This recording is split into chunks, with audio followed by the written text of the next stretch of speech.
Atribut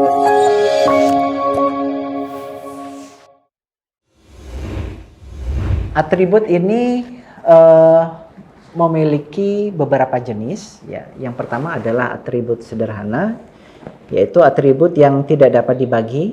Kemudian juga ada atribut komposit. Nah, contoh atribut sederhana ini adalah atribut harga dari entitas barang. Nah, harga ini tidak bisa dibagi lagi. Nah,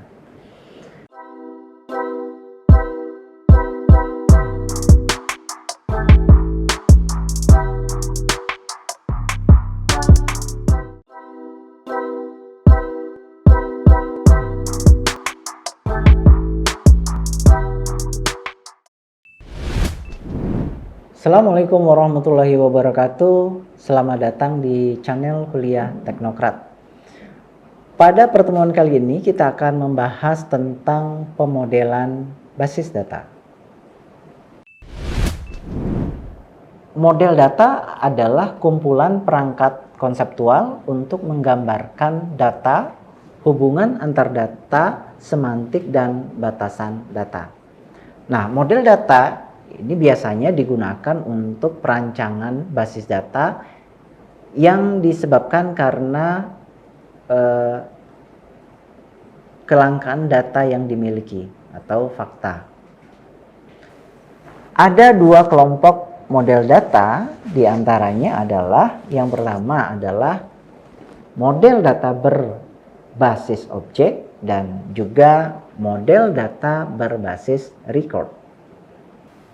Secara umum, pemodelan database atau data model ini dapat digambarkan sebagai berikut. Nah, di sini ada object base, kemudian ada record base, dan ada physical base. Oke, pada bagian object base, nah, di sini ada yang biasa dikenal dengan entity relationship model. Entity relationship model ini adalah model yang menjelaskan hubungan antara data dalam basis data berdasarkan suatu persepsi bahwa real world terdiri dari objek-objek dasar yang mempunyai relasi antar objek-objek tersebut. Nah, ada beberapa simbol-simbol atau notasi yang biasa digunakan dalam membangun entity relationship model ini atau biasa disebut dengan diagram ER. Berikut ini adalah contoh dari ER model. Nah, di sini kita bisa melihat ada objek dosen dan objek mata kuliah, atau objek itu juga bisa dikatakan sebagai satu entitas, ya. Di mana objek atau entitas dosen ini memiliki atribut, yaitu nama dosen dan alamat dosen. Kemudian mata kuliah juga memiliki atribut seperti ada kode kuliah, ada nama mata kuliah, dan jumlah SKS-nya. Kedua objek ini memiliki relasi, di mana di sini relasinya dituliskan dalam bentuk kata kerja, yaitu mengajar. Jadi dosen mengajar mata kuliah, di mana ketika dosen mengajar itu tentunya ada atribut pendukung, ya, siapa dosennya, ya, kemudian apa kode mata kuliahnya, kemudian tempatnya di mana, waktunya kapan. Itu adalah atribut dari mengajar. Dan ketika dosen mengajar mata kuliah, nah, di sini bisa kita lihat adanya hubungan satu ke banyak, one to many. Satu orang dosen bisa mengajar beberapa mata kuliah, juga bisa mengajar satu mata kuliah. Makanya di sini bisa dilihat 1 ke N. Nah, dari gambar ER diagram tadi kita bisa melihat ada beberapa simbol yang digunakan. Ya. Di antaranya adalah simbol kotak seperti ini, persegi panjang. Ini yang menggambarkan tentang satu entitas atau objek. Ya. Kemudian juga ada atribut. Nah, atribut digambarkan dengan simbol berbentuk oval seperti ini. Nah, kalau yang tadi adalah entitas, nah, ya entitas itu adalah satu individu yang mewakili sesuatu yang nyata dan dapat dibedakan dari objek lainnya. Nah, ini contoh dari entitas. Ini ada mahasiswa, kemudian ada juga tadi mata kuliah, itu ada entitas. Kemudian juga dosen, ya, dan sebagainya. Kemudian atribut ini adalah penjelasan atau detail data dari entitas tadi. Nah, kalau tadi kita bicara tentang dosen itu memiliki NIDN, memiliki nama, memiliki alamat dan sebagainya. Itu adalah atribut dari entitas dosen. Kalau kita bicara tentang mata kuliah pun memiliki atribut. Ya, atribut yang dimiliki mata kuliah adalah yang pertama adalah kode mata kuliah, kemudian nama mata kuliah, kemudian jumlah SKS-nya, kemudian juga semester dan sebagainya. Dan atribut ini memiliki beberapa jenis. Ya, yang pertama adalah atribut sederhana, yaitu atribut yang tidak dapat dibagi. Kemudian juga ada atribut komposit. Nah, contoh atribut sederhana ini adalah atribut harga dari entitas barang. Nah, harga ini tidak bisa dibagi lagi. Nah, kemudian atribut komposit, contohnya adalah mahasiswa yang memiliki atribut nama depan dan nama tengah, juga ada nama belakang.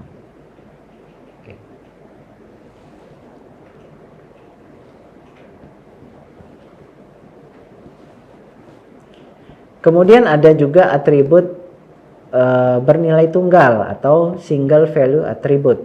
Ya. Nah, atribut ini hanya memiliki satu nilai saja.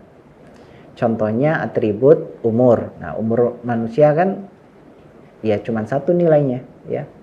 Kemudian atribut yang memiliki nilai banyak. Nah, contohnya adalah atribut hobi. Nah, orang bisa saja memiliki hobi yang lebih dari satu. Berikutnya adalah atribut derivatif, yaitu atribut yang dihasilkan dari atribut yang lainnya. Nah, contohnya adalah atribut umur. Atribut umur ini didapatkan dari hasil dari atribut tanggal lahir.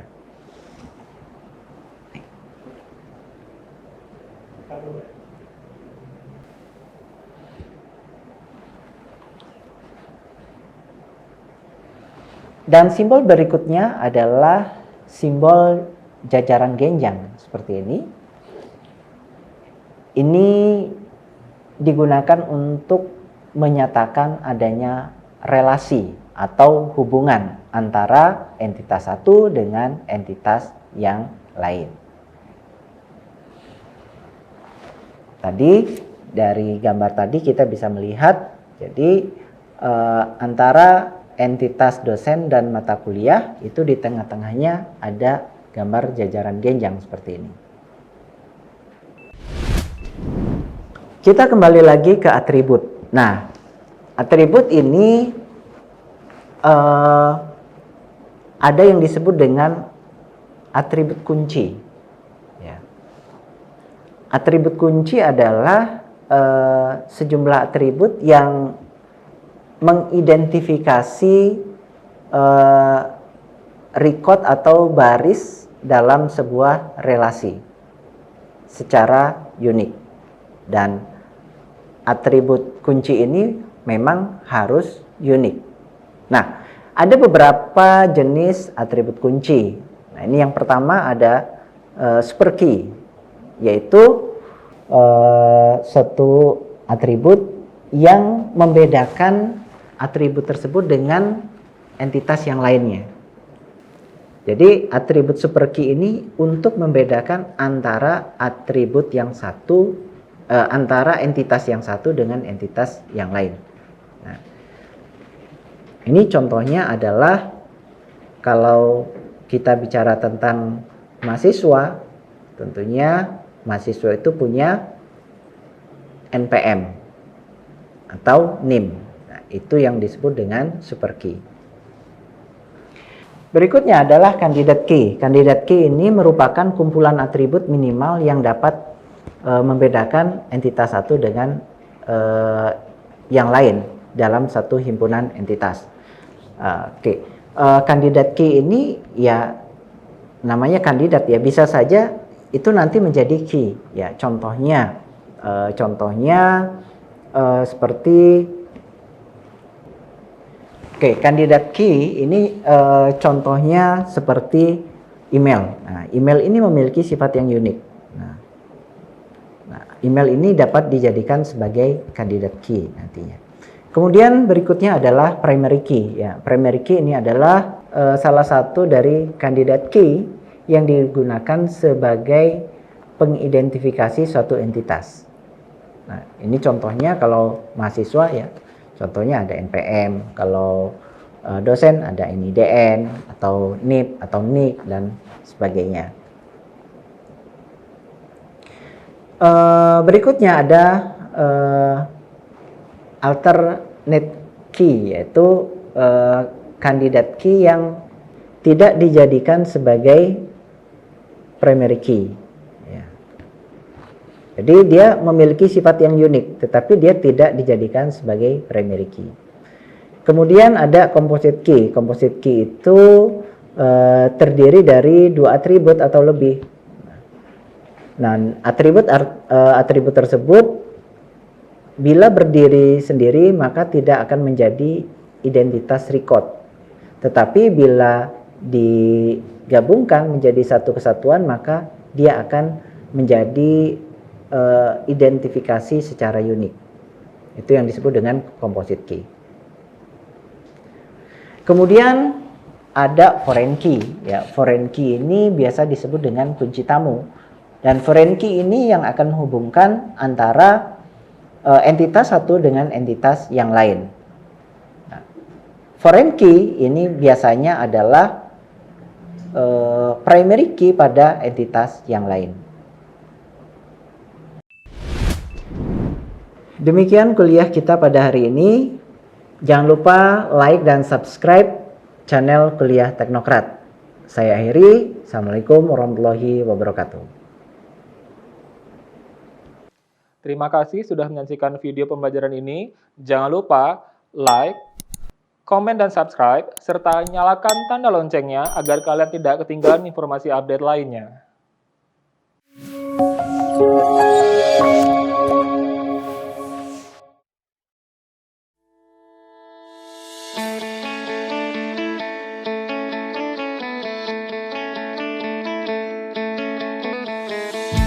Hai adik-adik semua, kali ini kakak mau jelasin gimana caranya untuk mendaftar online di Universitas Teknokrat Indonesia. Baik, kita buka dulu websitenya di spmb.teknokrat.ac.id. Nah, kalian bisa lihat di sini untuk alur pendaftaran mahasiswa baru dan tes masuk online. Yang pertama, adik-adik harus membuat akun pendaftaran terlebih dahulu dengan memasukkan email dan password adik-adik ya.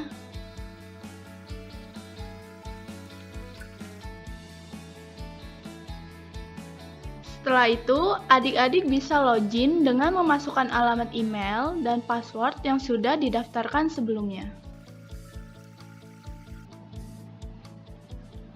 Kemudian, adik-adik harus mengisikan data pribadi, data sekolah, dan pilihan program studi.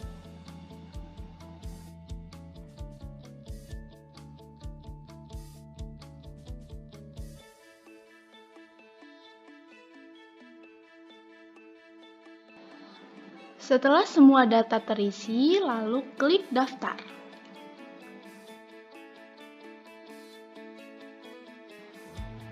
Selanjutnya, adik-adik bisa mengunduh cetak kartu pendaftaran.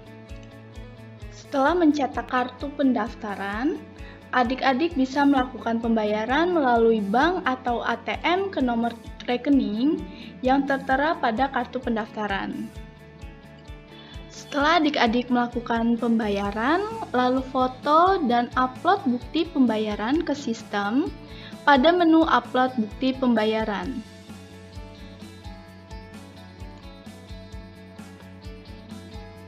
Tunggu validasi dari Universitas Teknokrat Indonesia kurang lebih 1 kali 24 jam. Setelah tervalidasi, adik-adik bisa mencetak nomor ujian di menu cetak kartu ujian. Jika adik-adik semua sudah mempunyai nomor ujian, adik-adik bisa langsung melakukan tes online pada menu online test di bagian menu utama. Pilih fakultas sesuai dengan program studi yang adik-adik pilih ya. Catatan untuk adik-adik semua. Untuk adik-adik yang mengambil jurusan di Fakultas Teknik dan Ilmu Komputer, adik-adik harus mengerjakan soal ujian 2 kali. Untuk Fakultas Ekonomi dan Bisnis, mengerjakan ujian 1 kali. Dan di Fakultas Sastra dan Ilmu Pendidikan, program studi Sastra Inggris dan Pendidikan Bahasa Inggris mengerjakan ujian 2 kali. Program studi Pendidikan Matematika mengerjakan ujian 1 kali, dan khusus untuk program studi Pendidikan Olahraga, adik-adik mengerjakan 1 kali ujian kompetensi dasar dan 1 kali ujian tes fisik. Setelah memilih fakultas sesuai dengan program studi adik-adik, lalu pilih akses, pilih continue, isikan username dan password menggunakan nomor ujian. Lalu klik login, lalu klik ujian 1, klik ujian 1 tes kemampuan dasar. Untuk mulai mengerjakan soal, klik start attempt. Pastikan adik-adik mengerjakan soal sampai dengan selesai ya. Jangan lupa klik finish attempt dan scroll ke bawah. Klik Submit All and Finish. Untuk melihat hasil pengumuman tes, adik-adik bisa lihat di link spmb.teknokrat.ac.id. Dengan login kembali, lalu pilih menu pengumuman. Di sini akan tertera hasil tes adik-adik lulus atau tidak, dan adik-adik bisa mencetak slip pembayaran untuk melakukan pembayaran daftar ulang dengan nomor rekening masing-masing program studi. Nah, itu dia cara daftarnya lewat website di Universitas Teknokrat Indonesia. Semoga tutorial ini bermanfaat dan sampai jumpa di Universitas Teknokrat Indonesia, kampusnya sang juara.